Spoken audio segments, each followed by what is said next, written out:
Kamera Contour Plus je ve svém nitru vybavena čipem Bluetooth a to by nám dle výrobce mělo pomoci při kontrole finálního nastavení kamery těsně předtím, než se vrhnete ze svahu dolů, neboť si můžete skrze Bluetooth spárovat mobilní telefon a podívat se přímo na to, co vidí kamera.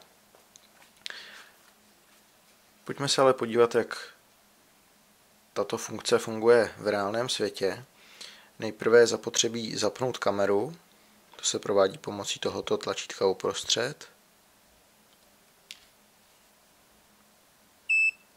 A poté zmáčkneme tlačítko se symbolem Bluetooth zhruba tak na 5 vteřin a tím kameru převedeme do módu, ve kterém bude párovat s ostatními zařízeními.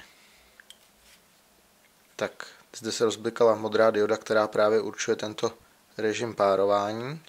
A nyní vezmeme do ruky jakýkoliv chytrý telefon s Androidem. Zapneme Bluetooth. A vyhledáme dostupná zařízení.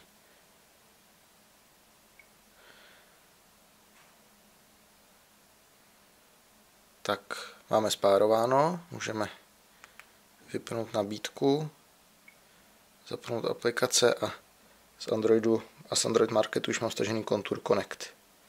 Ten spustíme a jak si můžete všimnout, tak nyní už vidím ty kýžené předměty před sebou a můžu si na ně takto cílit kamerou. Nicméně, jak vidíte, tak ten obraz je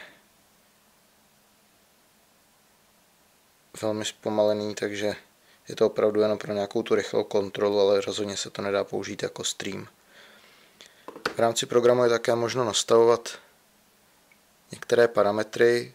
Pro pozici C1 nastavit si mód, kvalitu, případně ještě také interní mikrofon.